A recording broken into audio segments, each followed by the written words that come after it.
আসসালামু আলাইকুম। আপনারা দেখছেন সিবিএন টিভি ইউএসএ সংবাদ বুলেটিন। সঙ্গে আছি আমি শাহনেওয়াজ সরকার। শুরুতেই এসেনশিয়াল হোম কেয়ার সংবাদ শিরোনাম। বিশ্ব নেতৃত্বে চীন, পিছিয়ে পড়ছে যুক্তরাষ্ট্র। ইরানের সঙ্গে আলোচনায় আগ্রহী যুক্তরাষ্ট্র, তেহরানের অস্বীকৃতি।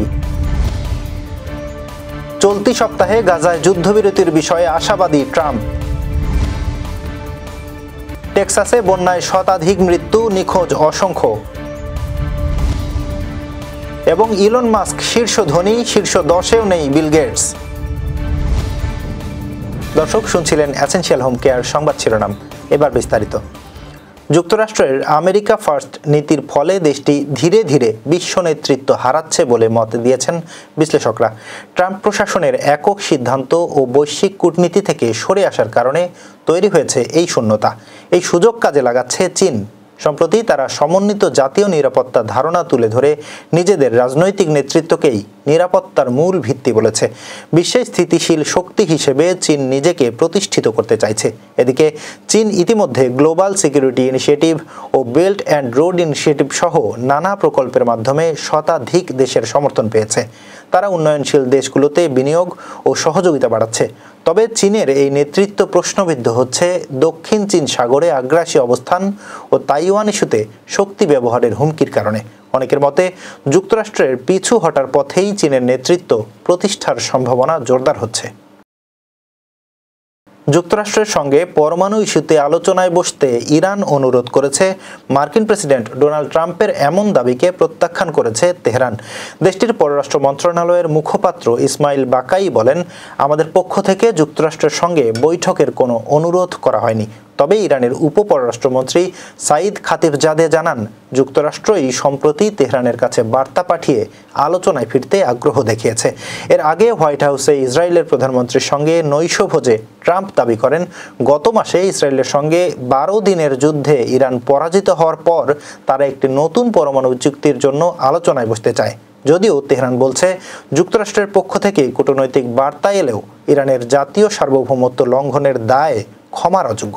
তবে দেশটির পররাষ্ট্র নীতিতে কূটনীতির গুরুত্ব সবসময় শীর্ষে রয়েছে। গাজায় চলমান সংঘর্ষ থামাতে এ সপ্তাহেই যুদ্ধবিরতির সম্ভাবনা দেখছেন মার্কিন প্রেসিডেন্ট ডোনাল্ড ট্রাম্প।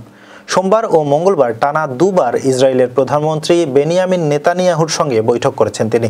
ট্রাম্প বলেন, গাজা একটি ট্র্যাজেডি, আমরা এর সমাধান চাই। আশা করি সপ্তাহ শেষে 60 দিনের যুদ্ধবিরতি ও জিম্মি মুক্তির চুক্তি হবে।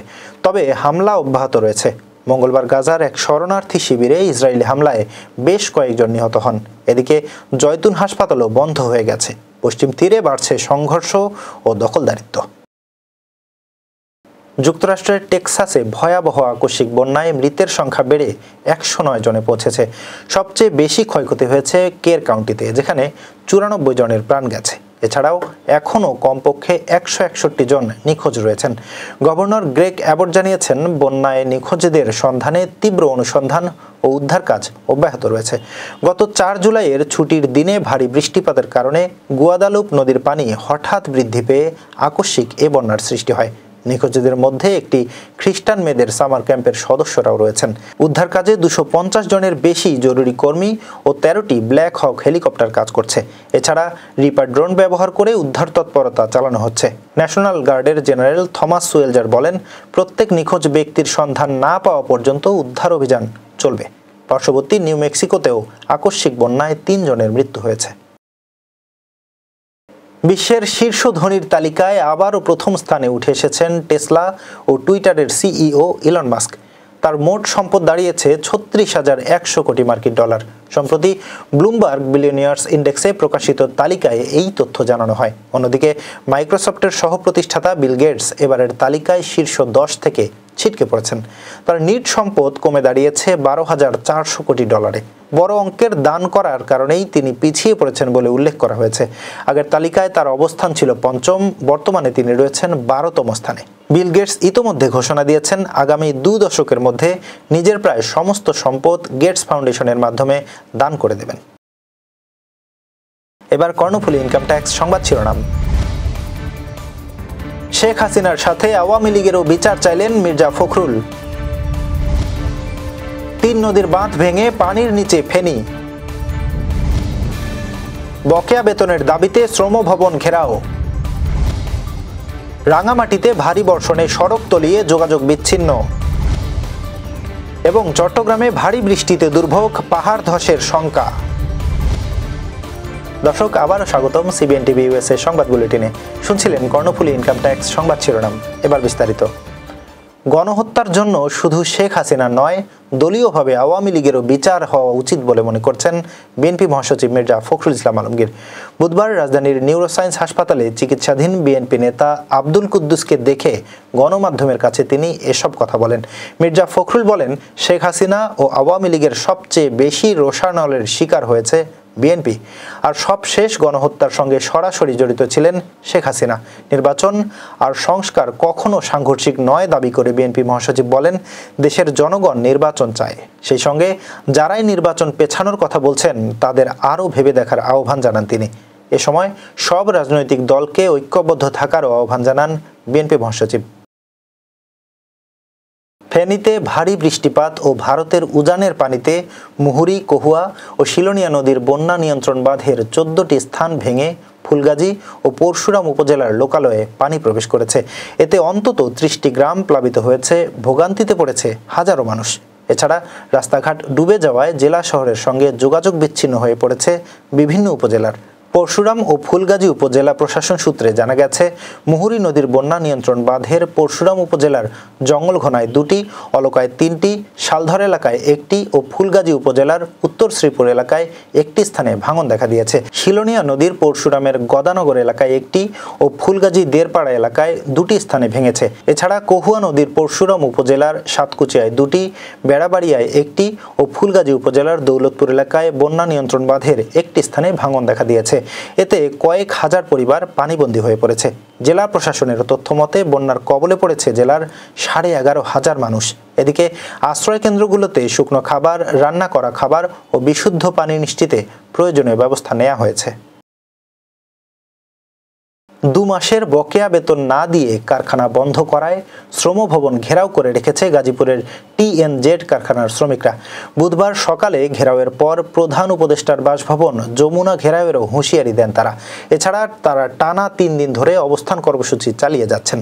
এ সময় শ্রমিকরা বলেন, বকেয়া অর্থ পরিশোধ করা না হলে কঠোর কর্মসূচির দিকে ধাবিত হবেন তারা।